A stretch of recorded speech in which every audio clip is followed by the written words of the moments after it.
Surah Al-Fajr and Surah Al-Balad are another pair. Bismillah ar-Rahman ar-Rahim. Wal-Fajr, wal-Layalin Ashir, wal-Shafi wal-Watr, wal-Layli iza yasr. Hal fi zalika qasamun lizi hijr.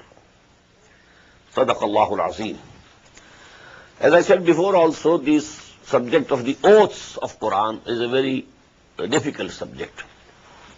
Somewhere it's easy to understand what is muqsam bihi, what is muqsam alayh, with what the oath is being taken, on what the oath is being taken. And there is a rational connection between the two. But at most of the other places, there are several, interpretations and several meanings given by Mufassirin. But there are places where we can't say surely what is the exact meaning. Wal Fajr, by the dawn. Now I understand that, as I said before, was subh iza asfar. It denoted in Surah Al-Muddassir the advent of Muhammad sallallahu alaihi wasallam, the beginning of the prophethood of Muhammad sallallahu alaihi wasallam. Was subh iza asfar. In the same way, I think that here also it is being pointed in that direction, by the dawn. Walayalin Ashir, and by the 10 nights. Mostly people think these are the 10 nights of Zul-Hijjah. First 10 days of Zul-Hijjah. They are very sacred. Washafi wal-Watr, by the even and the odd. Many sayings are there about the interpretation. Wal-Layli iza yasr, and by the night when it departs. This again, as far as I think, denotes to the advent of the Prophet ﷺ. The night is departing. Wal-Layli is adbar. Was-subh iza asfar. So in the beginning Fajr, and the end Wal-Layli iza yasr. And then the night, by the night when it departs. Hal fi zalika qasamul lizi hijr. Is there not in that an oath for a man? Now the historical events, only brief mentions of Qawm Aad and Samud and so on. Alam tara kayfa fa'ala rabbuka bi'ad? Didn't you see what your Lord did with the nation of Aad? How he dealt with them? Iram Zat al-Imad, of Iram, having very high pillars. They say that Iram was the name of the city. Aad was name of the nation. Iram was the city. And that is said generally, Jannatul Shaddad. Shaddad was an emperor of Aad. And he has, a city he established, a very beautiful, all gardens. And then on the ramparts there were very high pillars. So Iram Zat al-Imad, that city of Iram, which had very high pillars. Allati lam yukhlaq misluha fil bilad, the like of whom were never created in the lands. That was for the first time. It must be at least 6,000 years from now. And there was some news that now this city has been seen under the desert. There are the remnants of the city present. Now because there are techniques with which they can see what is beneath the soil. Otherwise over it is a very bad desert. Nothing stands over there. Everything sinks into the sand. Quick sands. Alam tara kayfa fa'ala rabbuka bi'adin iram zat al-imad allati lam yukhlaq misluha fil bilad wa samud allazina jabu as-sakhra bil wad. And didn't you see what your Lord did with Samud? Who carved the rocks in the valleys. They can be seen till today. In Hijr, about 100 miles northwest of Medina, there are, in the mountains, they have carved big halls, big houses, palaces. They are still mawjood. وَفِرْعَوْنَ ذِي الْأَوْتَادِ. And then you see how your Lord dealt with Fir'aun. The Fir'aun who had the 10 pegs, Lil Autad. So big an army that with that army there used to be tents. And to erect the tents, they needed pegs. So even the pegs were so great in number that several hundred horses or camels were carrying the pegs only. So Fir'aun Zil Autad, this became his name. Allazina taghaw fil bilad. Those who transgressed in the lands. Now this tughyani is with respect to Allah subhanahu wa ta'ala. Whosoever transgresses from the limits of obedience. Because for jinns and humans, Allah subhanahu wa ta'ala has ordained, وَمَا خَلَقْتُ الْجِنَّ وَالْإِنسَ إِلَّا لِيَعْبُدُونَ. Whosoever rises above this level. So he is tughyan, taghut, الَّذِينَ تَغَوْا فِي الْبِلَادِ فَأَكْثَرُوا فِيهَا الْفَسَادِ. And as a result, they multiplied therein corruption and mischief. Now these are two dimensions. Tagha against Allah and fasad among the mankind. When you are transgressing against Allah, then there shall be oppressions, there will be killings, there will be all sorts of mischiefs and miscreants. So this is two aspects. Ibadullah, Huququllah or Huququl Ibad. Regarding Huququllah, they transgressed. Regarding Huququl Ibad, they created corruption and mischief in the land. فَصَبَّ عَلَيْهِمْ رَبُّكَ صَوْتَ عَذَابٍ. So your Lord let loose on them the lashes of punishment. إِنَّ رَبَّكَ لَبِالْمِرْصَادِ. Verily your Lord is ever on the watch. فَأَمَّا الْإِنسَانُ إِذَا مَا ابْتَلَاهُ رَبُّهُ فَأَكْرَمَهُ وَنَعَّمَهُ فَيَقُولُ رَبِّي أَكْرَمَنِ وَأَمَّا إِذَا مَا ابْتَلَاهُ فَقَدَرَ عَلَيْهِ رِزْقَهُ فَيَقُولُ رَبِّي أَهَانَنِ. These are the two central ayat of this surah, and they give you the central theme of this surah.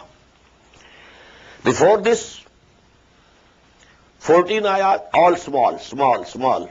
After that also, then from 17th onwards, very small ayat. But these are long ayat too.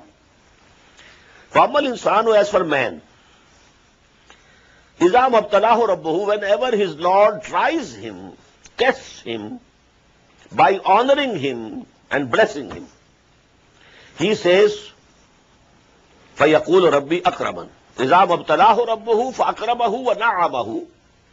He honors him and blesses him. Then he says, my Lord has honored me. وَأَمَّا إِذَا مَبْتَلَاهُ.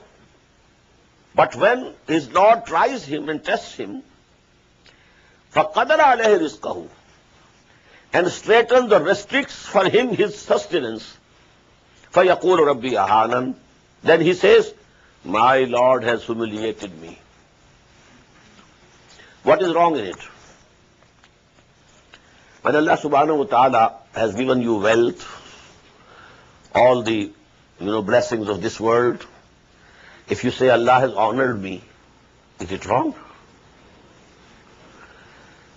If you are poor and your needs are not fulfilled, if you say Allah has humiliated me, what's wrong in it? He is not attributing it to any other God. Allah. Allah has honored me. Allah has humiliated me. But what's the wrong? What's the mistake? The mistake is that if Allah gives you plenty, this is also a test, not honor. And if He gives you less, this is also a test, not humiliation. Both conditions are equal in this respect. They are for testing. The honor will be on that day. Whosoever is honored on that day, he will be honored. ذَلِكَ يَوْمُ التَّغَابُنِ.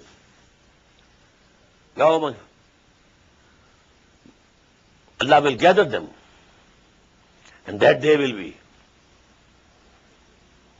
ذَلِكَ يَوْمُ التَّغَابُنِ. So actually, To think that this is honor, this is wrong. If you are poor, you think you have been humiliated, this is wrong. Both conditions are equal. They are tests. Rather, there should be one step further. Now these are, steps. Guidance and, going on the wrong path, step by step. The highest Zallal Dalalam Ba'ida would be, then if Allah has given you something and blessed you, you say this is from Lat or Uzza or Manat. And when you are in trouble, you say that Hubal is perhaps angry from me. But this is the shirk. This is the worst, thing that a man can adopt. But you come lower down. Well, Allah has honored me. Allah has humiliated me. Comparing to that person, he is on a better place. That he is attributing honor or humiliation to Allah, not to any other God. But if he thinks that in this world what is given to him is honor, and if there is poverty or something of that type, then it is humiliation, it is wrong. Neither the honor is honor nor humiliation is humiliation. Both are equal. But there is certain a further level of guidance. You may think that the testing by way of inflictions and sort of pain, this test is greater, harder than the test when he blesses, when he gives plenty. No. Real case is the reverse. When he gives you plenty, you will tend to forget him. When you are in need, you will turn to him. So that examination, that test is worse than the test of poverty or pain. Because if you are, enjoying life, rejoicing, everything in plenty, then you will forget Allah. If you are in pain, if you are afflicted by something, you will turn to Allah. And that is what happened with Imam Ahmed ibn Hanbal, rahimahullah. When from the government level, the idea of creativity of Quran, that Quran is also created. This aqidah was being enforced by the state, by government. And he stood up, I am not going to accept this. Ituni bishay'in min kitabillahi wa sunnati rasulih taqul. If you can produce some argument, some proof from the book of Allah or the sayings of his prophet, then I will say. If you can't produce any proof, I won't accept. He was beaten. They say he was beaten in a way that even if an elephant was beaten in that way, that would have not been able to bear it. But he never wept. He took all the beatings. But then the conditions changed. Now the Khalifa, who took over from the former Khalifa, he believed in the same thing in which Ahmed ibn Hanbal believed. Now from the court of the Khalifa, a messenger came with some gold pieces, ashrafis, dinars, that the Khalifa has sent this for you as a gift, as a present. Now he wept. Oh Allah, I can't stand this test. This is harder. To be able to resist temptation is more difficult than to resist the persecution. So these are the three levels. فَأَمَّا الْإِنسَانُ إِذَا مَبْتَلَاهُ رَبُّهُ فَأَكْرَمَهُ وَنَعَّمَهُ فَيَقُولُ رَبِّي أَكْرَمَنِ. No. It's not the honor. You are mistaken. وَأَمَّا إِذَا مَبْتَلَاهُ فَقَدَرَ عَلَيْهِ رِزْقَهُ وَيَقُولُ رَبِّي أَهَانًا. No. This is not humiliation. Kalla. No, not at all. بَلْ لَا تُكْرِمُونَ الْيَتِيمِ. But your character, most of you have fallen down so much regarding morality that you don't honor the orphan.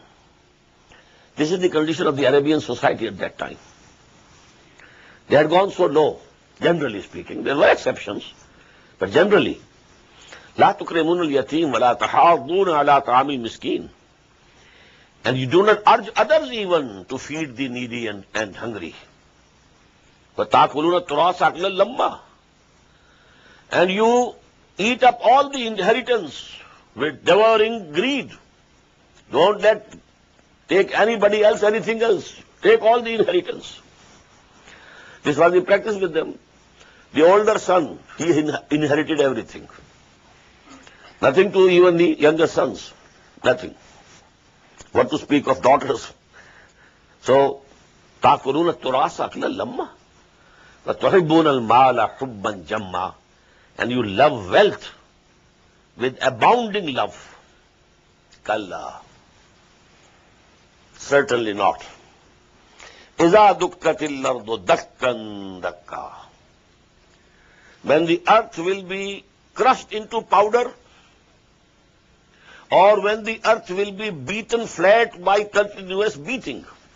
These are two translations done by two sons of Shah Waliullah Dehlvi. Shah Rafiuddin, rahimahullah, and Shah Abdul Qadir. One has translated, when the earth will be crushed into powder. And the other, when the earth will be beaten flat by continuous beating and beating and beating and beating, so it becomes flat. No mountains, nothing of the sorts, no heights, no depths, no oceans. We have read that the seas will be flowed out and they will become dry. So the whole earth will be one piece, plain, simple, and stretched. This we have already read in Surah Al-Inshiqaq.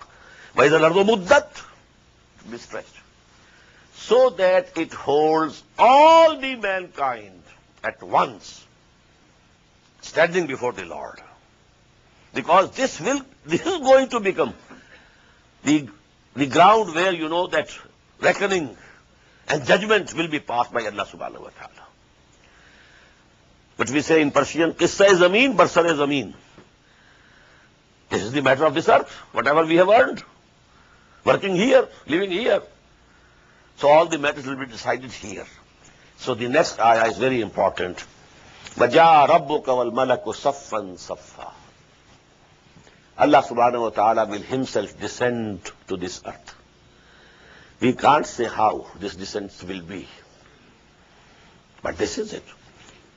Just as we had the hadith that every night, in the small hours of the morning, Allah comes down to the nearest heaven, Sama'at Dunya.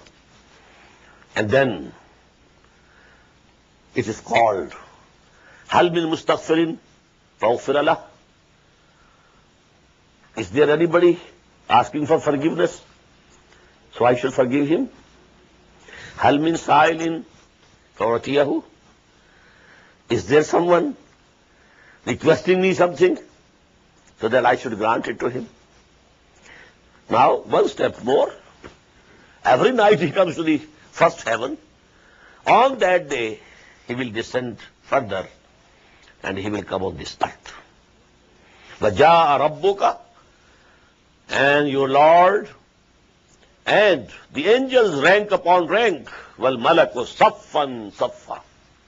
Now this flattened earth,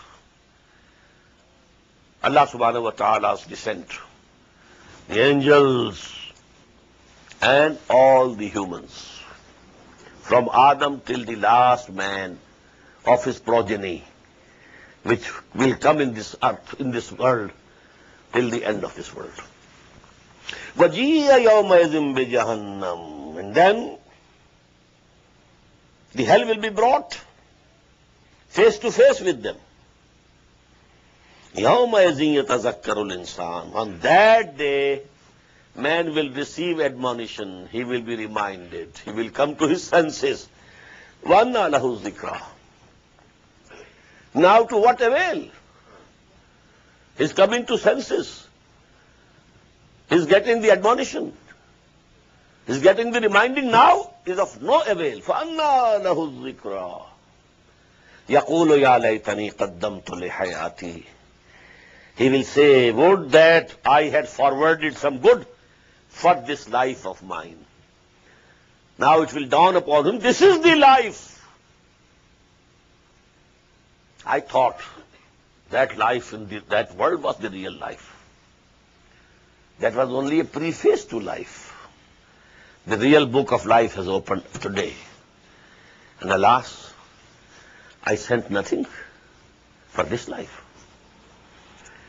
I kept working, only for that life. The requirements or the facilities, conveniences or luxuries of this life. يَقُولُ يَا لَيْتَنِي قَدَّمْتُ لِحَيَاتِي فَيَوْمَئِذٍ لَا يُعَذِّبُ عَذَابَهُ أَحَدٌ. So none can chastise as he shall chastise on that day. وَلَا يُوثِقُ وَثَاقَهُ أَحَدٌ.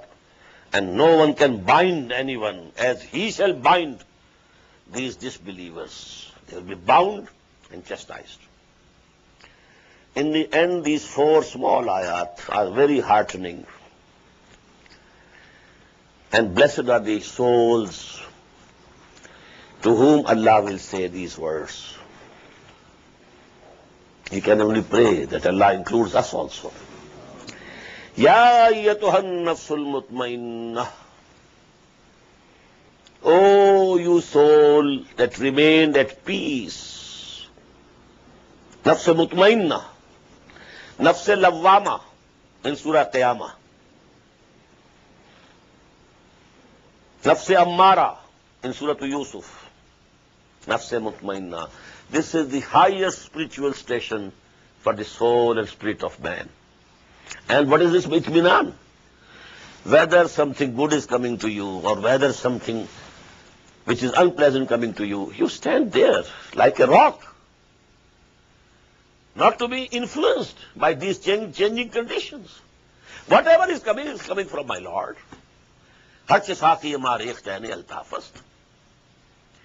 And you are there, firm. إِنَّ الَّذِينَ قَالُوا رَبُّنَا اللَّهُ ثُمَّ اسْتَقَامُوا. So you are nafs mutmainnah, the contented soul, the satisfied soul, the soul or spirit which is at peace with himself. To be at peace with yourself is also not an easy job. Repenting, what this happened, why happened, this should not have happened, what I did, I should not have done this. You are there, wavering this way, that way. But if you have accepted Allah as your Lord, whatever has come, it's from Him. Na shabad nasibe dushman ke shabad halake tegat sare dostan salamat ki tu khanjar azmai. Oh Allah, whatever you pleases, I am ready. At least we should be like Hazrat Ismail when he said to his father Ibrahim, Satajaduni insha'Allah min as-sabirin. Oh, Father, go on. Go ahead. Do what you have been commanded to do. And God willing, you will find me forbearing, patient. Ya ayyatuhan nafsul mutmainnah. Oh, the contented and satisfied soul. Irji'i ila rabbiki radiyatan mardiyah. Now return unto your Lord, well pleased by your Lord, and well pleasing to your Lord. Your Lord is pleased with you, and you will be pleased with Him. Radiyatan mardiyah. And many times we find the words, Radiyallahu anhum wa radu an. Allah was pleased with them and they were pleased with Allah subhanahu wa ta'ala. This will happen in the paradise or Jannah. But here also you should remain pleased with whatever Allah subhanahu wa ta'ala decides for you. No complaint. We read it in Surah Al-Taghabun. Ma asaba min musibatin illa bi iznillah. وَمَنْ يُؤْمِنْ بِاللَّهِ يَهْدِ قَلْبَهُ. Ya ayyatuhan nafsul mutmainnatu irji'i ila rabbiki radiyatan mardiyya fadkhuli fi ibadi. Now go and enter my bondsmen, my servants, min al-nabiyyin wa siddiqeen wa shuhada'i wa salihin. Now you will have the company of them. Vadkhuli jannati. Go and enter my garden, my paradise. Turn to Allah, He's never far away. Put your trust in Him, raise your hands and pray. Ooh, ya Allah, guide my steps, don't let me go astray. You're the only one who can show me the way. Show me